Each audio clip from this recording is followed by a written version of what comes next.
आज का टॉपिक है हमारा भारहीनता। स्वागत है मेरे YouTube channel Gupta sir knowledge में। भारहीनता के बारे में हम पहले डिस्कस करते हैं कि आखिर भारहीनता होती क्या है।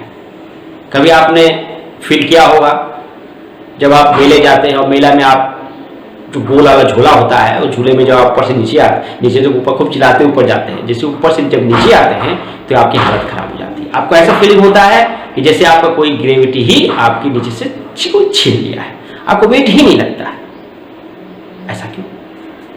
कभी आप लिफ्ट से ऊपर से नीचे आते हैं तो आपको ऐसा लगता है कि आपको वेट ही नहीं रह गया है। ऐसा क्यों? ये सब चीजें हैं आपकी भारहीनता जो आप अर्थ के अंदर ही महसूस करते हैं।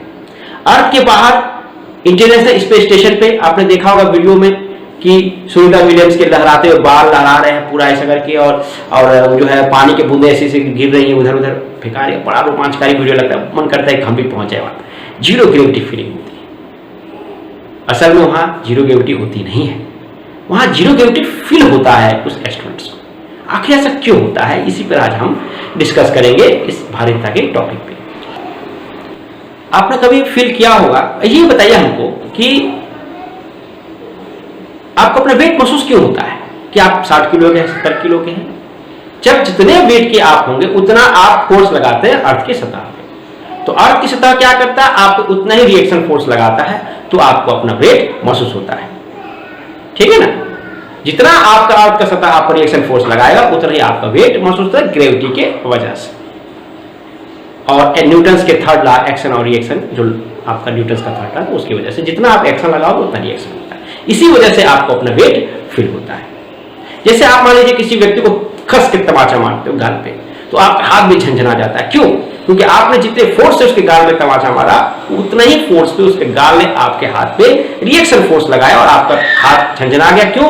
क्योंकि आपको महसूस हुआ कि मैंने बहुत तेज चमाटा मारा है। लेकिन अगर इसी उतने ही तेज फोर्स के साथ आपने हवा को तमाचा मारा तो आपको कोई वेट ही, आपको तो लगेगा कि मेरा कोई तमाचा ही मैंने नहीं मारा है, क्योंकि हवा आपके हाथ पे कोई रिएक्शन फोर्स नहीं लगा रहा है। तो आपको महसूस ही नहीं होता कि आपने कितने तेज चांटा मारा है। यही चीजें होती है, रिएक्शन फोर्स की वजह से आपका वेट आपको फील होता है। ठीक है? तो यही चीज पर हम डिस्कस करेंगे, भारहीनता क्यों होता है आखिर हमारे इंटरनेशनल स्पेस स्टेशन में। आइए हम इस पर आप डिस्कस करते हैं। देखिए, ये हमारा अर्थ है, इसका मास है me, और ये है हमारा इंटरनेशनल स्पेस स्टेशन जिसका मास है m1, और इसके अंदर जो जोकर टाइप का जो बैठा व्यक्ति है एस्ट्रोनॉट, इसका मास है ये m2, या v वेलोसिटी से इस अर्थ की और चारों तरफ चक्कर लगा रहा है। दोनों के बीच का डिस्टेंस क्या है, r है। और हम जानते हैं कि न्यूटन्स के ग्रेविटेशनल लॉ में कहा गया है कि जब दो मासयुक्त पिंड आपस करीब आते हैं तो उनके बीच एक अट्रैक्शन फोर्स कार्य करता है, जिसे हम ग्रेविटेशनल फोर्स कहते हैं। तो ये मान लीजिए आपका ये एक पिंड है जिसका मास me है और ये एक पिंड है जिसका मास m1 है। इन दोनों के बीच का डिस्टेंस r है, तो उनके बीच कौन सा फोर्स कार्य करेगा? उनके बीच एक ग्रेविटेशनल फोर्स कार्य करेगा F1, इसका वैल्यू होगा Gme m1 upon r square. ठीक है?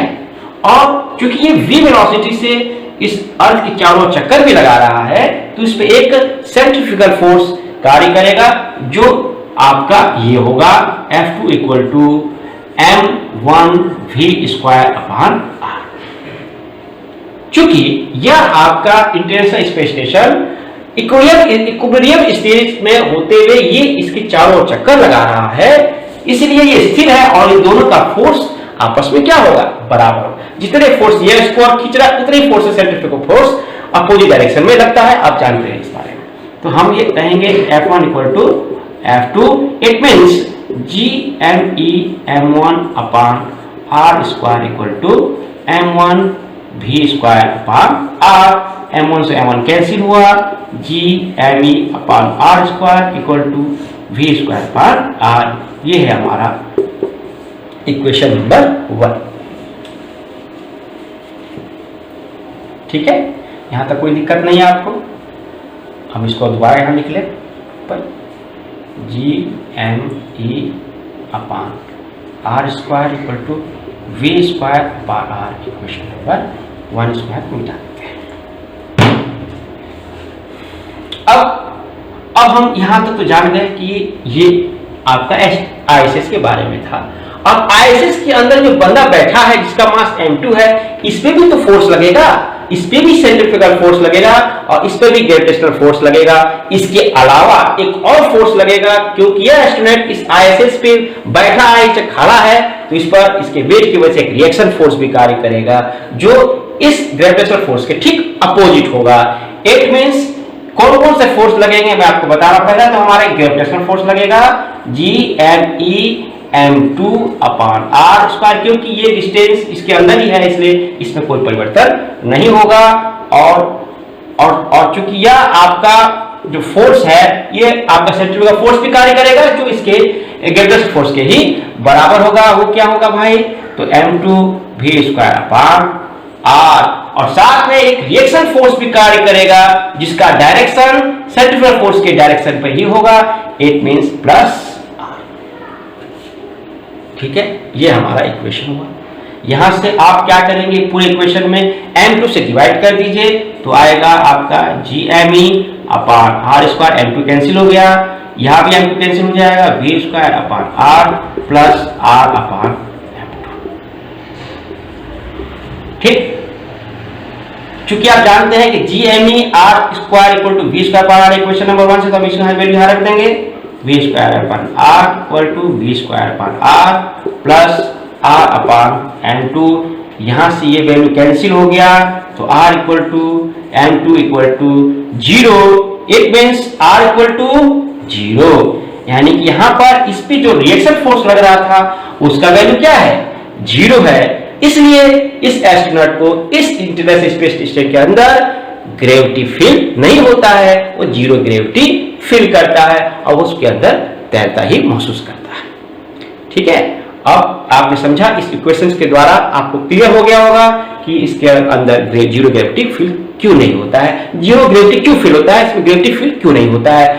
ऐसा नहीं है कि यहाँ पर पूरा जो जगह है यहाँ 0 ग्रेविटी होता है, क्यों, इसके अंदर ही 0 ग्रेविटी होता है क्योंकि यह इसके चारों ओर मोशन कर रहा है। अगर ये रुक जाए और मोशन ना करे तुरंत ये अर्थ की ओर गिर जाएगा और जल के भस्म हो जाएगा। इसलिए लगातार इसके चारों तरफ चक्कर लगाता रहता है जिससे इक्विलिब्रियम फोर्स मिलता है, सेंट्रीफ्यूगल फोर्स मिलता है और उसको बांधे हुए रखता है।